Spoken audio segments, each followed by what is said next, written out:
your child struggles to stay regulated and they receive speech therapy, or teachers, this is for you too. I've got the perfect person that you need to hear from today.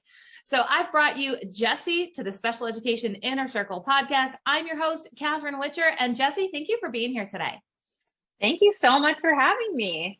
All right. So I'm excited. I was scrolling Instagram. We're connected on there. And I'm like, ooh, you've got some knowledge when it comes to sensory, when it comes to speech, when it comes to all these different areas. And we're going to talk about all of that. But first, tell us, how did you end up at an IEP table?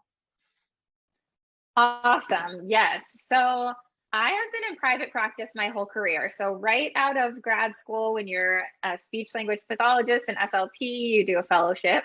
So I did that fellowship and I moved to Los Angeles and opened my private practice right after I finished.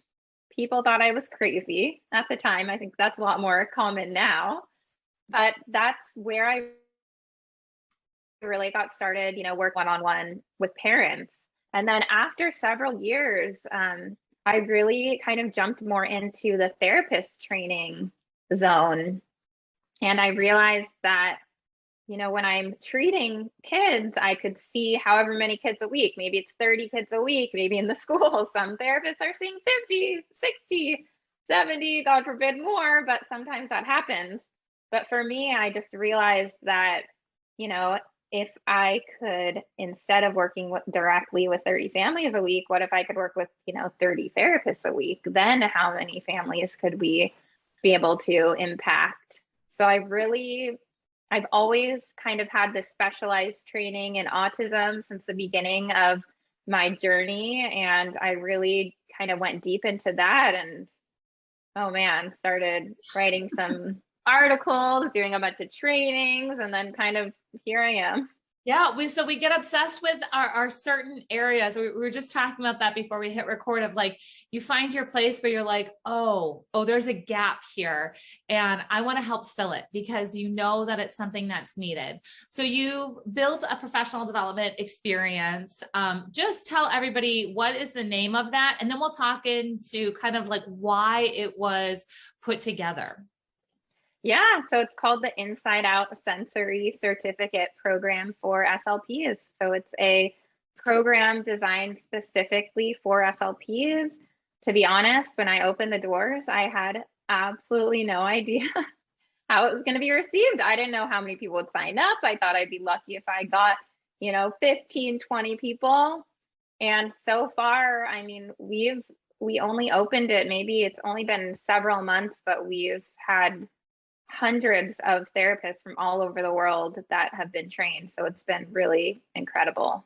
Yeah, that's exciting. And, as most of our listeners here, so we do have therapists that listen 100%. Everybody knows Special Education Inner Circle podcast is for parents, teachers, admins, therapists.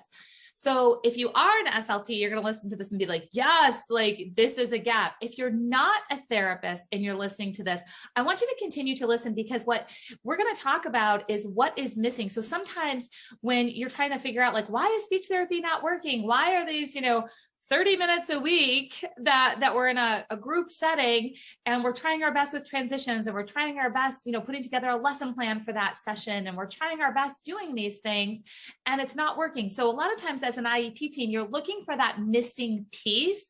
And what I've heard from you is that there's a missing piece that if we're talking like trying to troubleshoot, with speech therapy, that there's a missing piece that could be in the sensory kind of element domain that we're not addressing. So just share some of the things, some of your experience that you were just like, oh, this is why we need to educate. I know you've got a ton of stories. So just share with us, what are some of those kind of situations that you saw?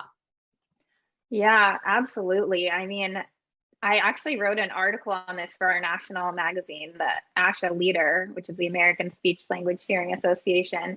And it was one of those articles I put out there. And I was so afraid because anytime you put something out there that you so deeply believe in, you never know how it's going to be received. And I've written for them before. I've never received the response like I did after this. And it was just an outpouring of therapists all over the US saying, do you have more resources? Like, how can I do this? And here is what basically was the impetus for this article was I was having the same thing happen over and over in my private practice, which is I was seeing kids who were either recently diagnosed with autism or would likely be diagnosed with autism. And the parents would come in and they would say, my kid's not talking. Like, I want him to talk. He's not talking. He says these words sometimes, like he'll say juice when he really wants it. He doesn't say it always, or he'll say mom sometimes, but not always. And there's such a pressure on meeting a kid, maybe a 3-year-old or 4-year-old. And typically kids talk by that age, right? So parents come in and they're like, well, I want my kid talking. And then therapists feel this pressure of, I need to get this kid to talk. But what I was finding so often was that if instead of focusing on the language, we focused on these foundational skills. And in the article, I talked about improving regulation, engagement, and motivation.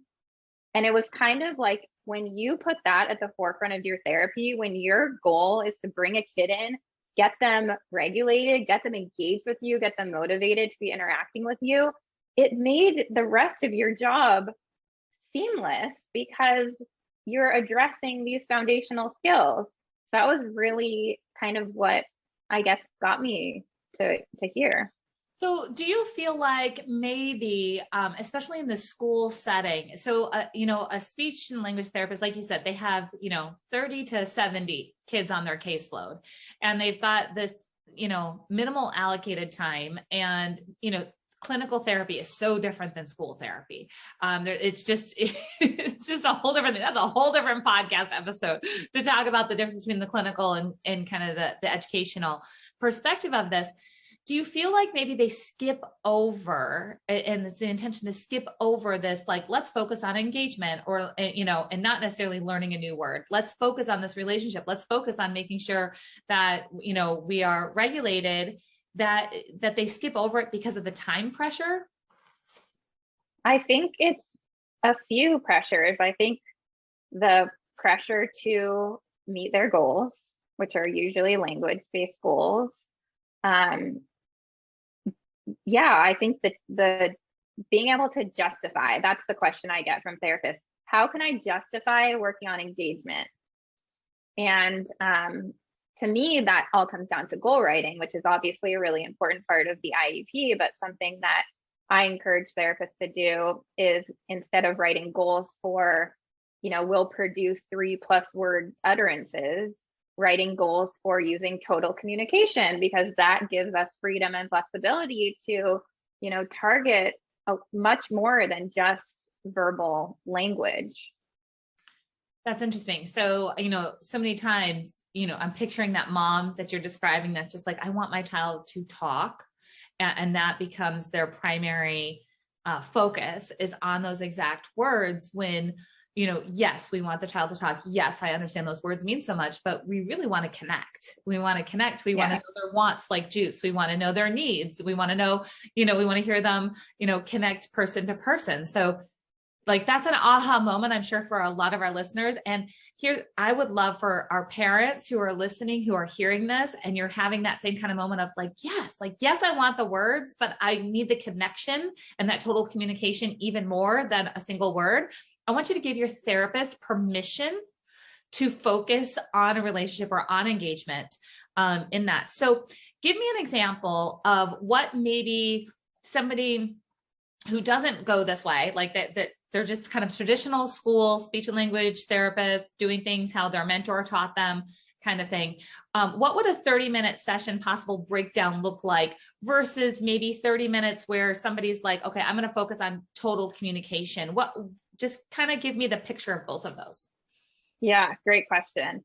And this kind of leads into what you were talking about, which is people want their kids to talk, right? And the thing is, it's easy to, not easy, I guess isn't the right word, but we can get most kids to talk in some way. We could get a kid into a session or a few sessions and then be able to say, I want juice, I want ball, just by using more of like a structured kind of behavioral approach, like giving them a lot of things to request and just having them request over and over and over and over and drill.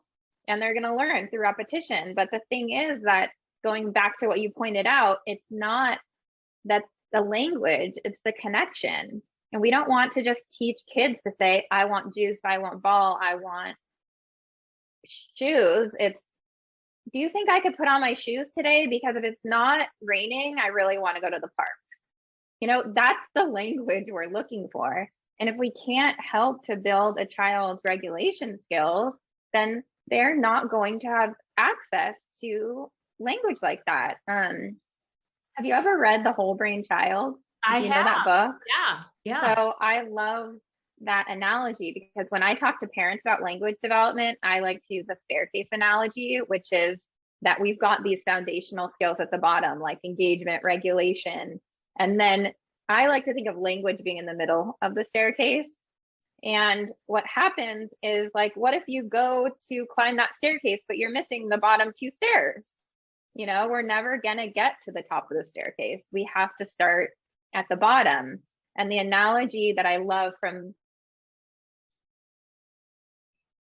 the book, The Whole Brain Child, the upstairs brain, and the upstairs brain is in charge of, you know, logical thinking and all of that, complex language. The downstairs brain is in charge of these automatic reflexive responses. And when we are stuck in that downstairs brain, we can't even access that. We can't even access that part of our brain. So, you know, you try to think about a time when you're like crying and you're so upset. And if someone came up to you and tried to have some kind of a philosophical conversation, you would be like, I cannot even think about what you're talking to me about right now. That's not happening. You know, so it's the same with our kids. When they come in, they're dysregulated. Their brain is not in a place where they have access to the language that we're trying to get them to learn.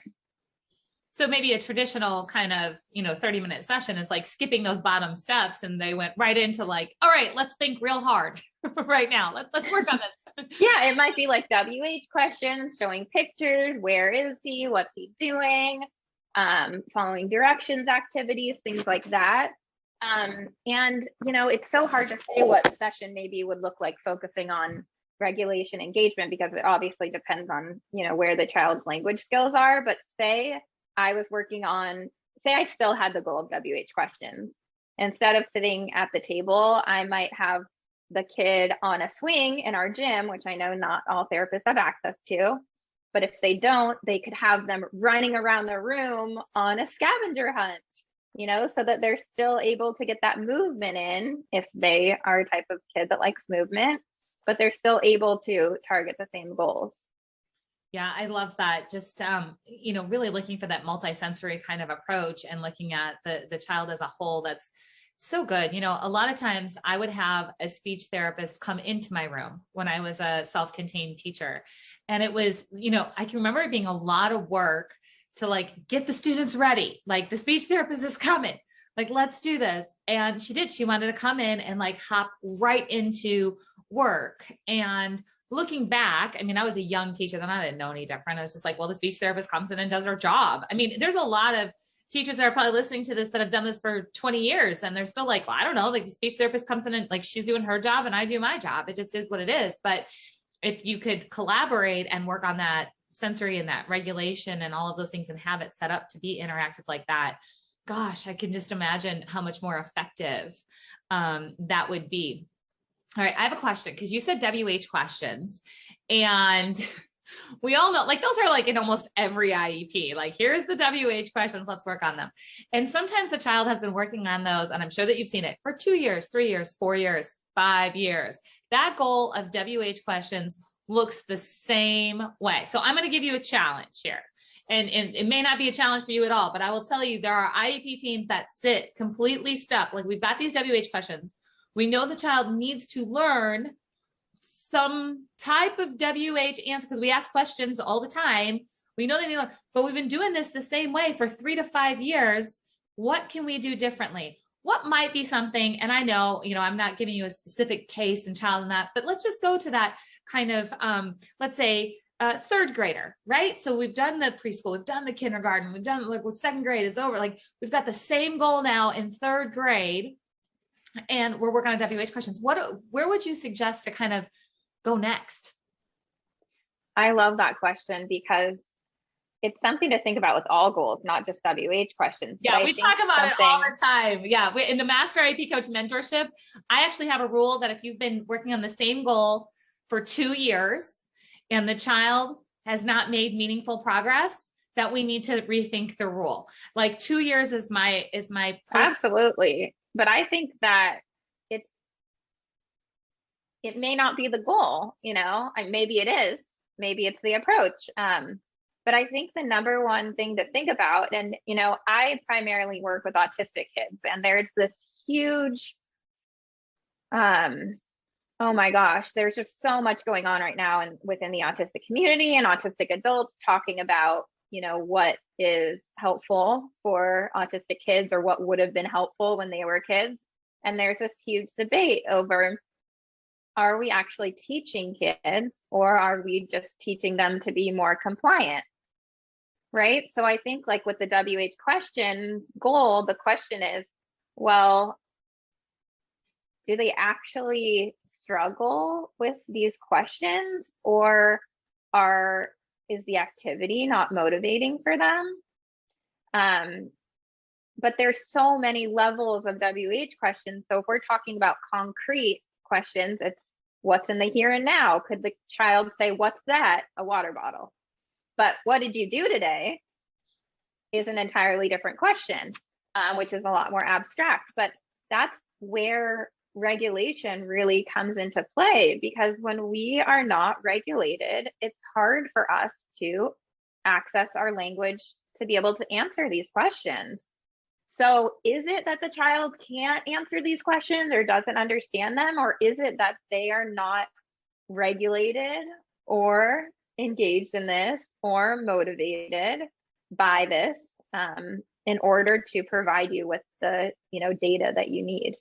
Yeah. And I love that. We talk about that. We have an IEP goal writing for the real world module inside of the Master IEP Coach Mentorship. And I ask all the time, like, is it a preferred or non-preferred activity as we're trying to reach this goal? Because like, here's the thing. If you tell me to read a book on anything, like basically history is not my thing. Social studies was not my thing.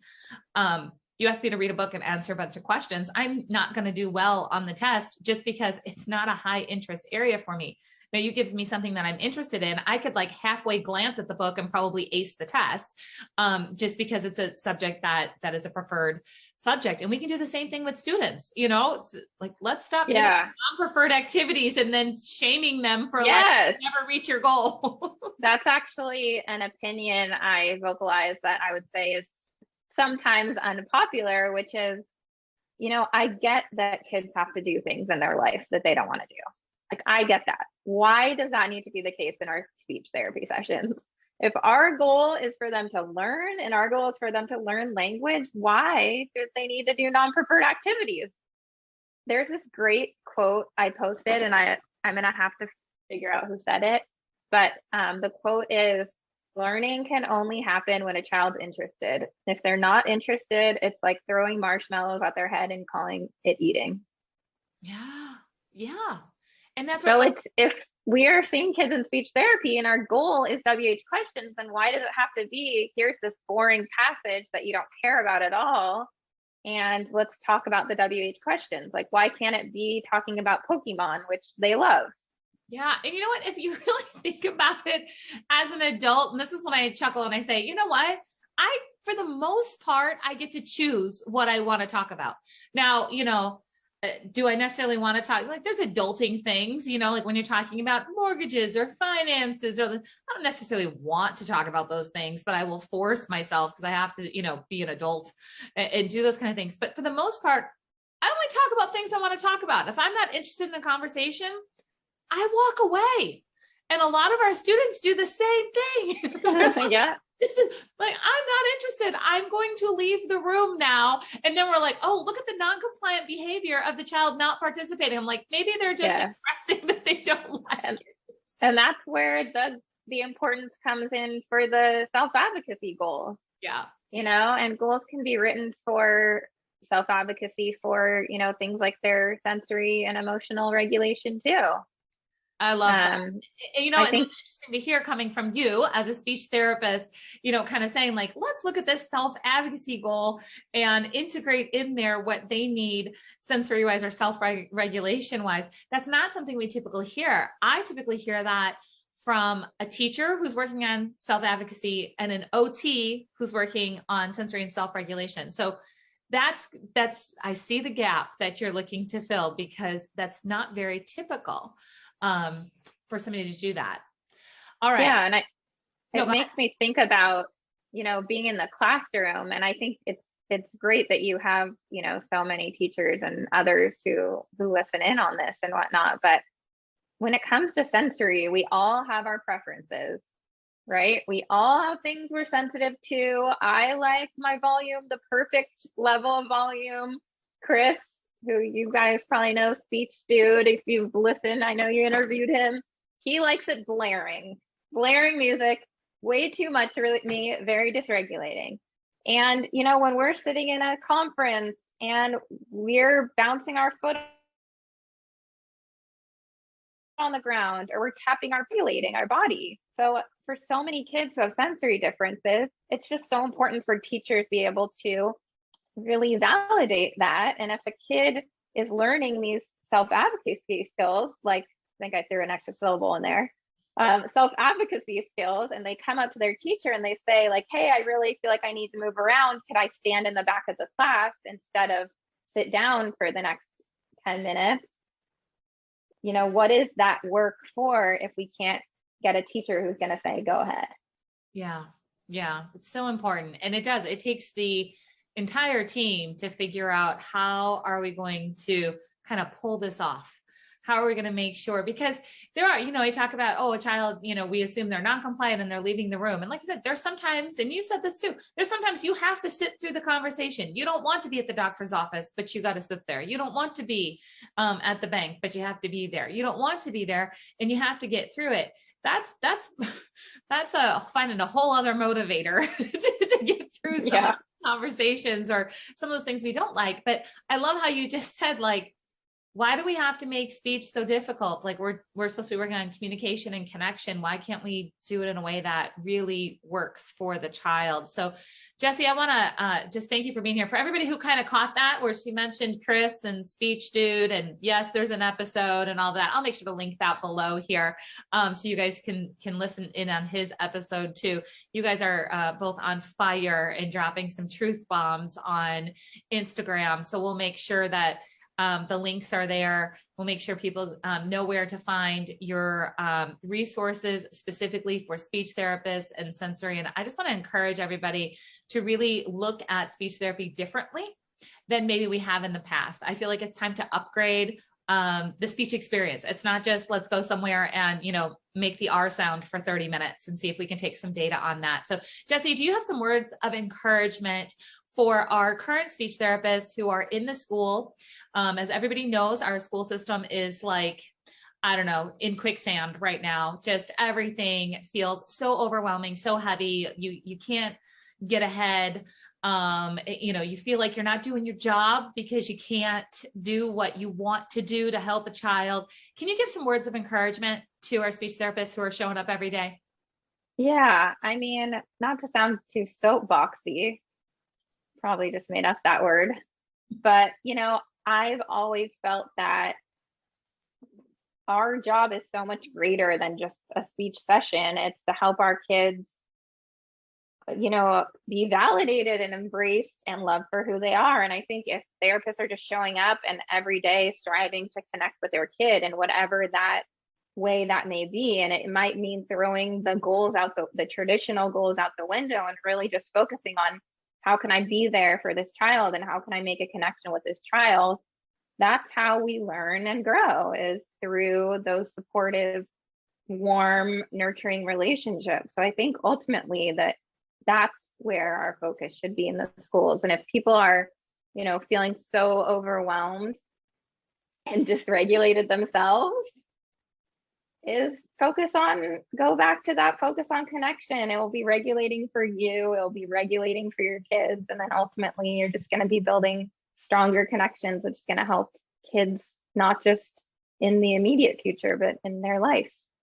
So perfect. I love that. I love that helping the child in that way can actually help you enjoy your job more. So on that note, we're going to say bye to everyone. Make sure you check the show notes, look for the links. And of course, don't forget that if you enjoyed this episode, hop on over to iTunes and leave a 5-star review. Make sure everybody knows that you loved this. And of course, share with a couple of friends too. We got to get this information out so more IEP teams can be more successful, so we can help every child be prepared for further education, employment, and independent living. Jessie, thank you for being here today. Thank you so much.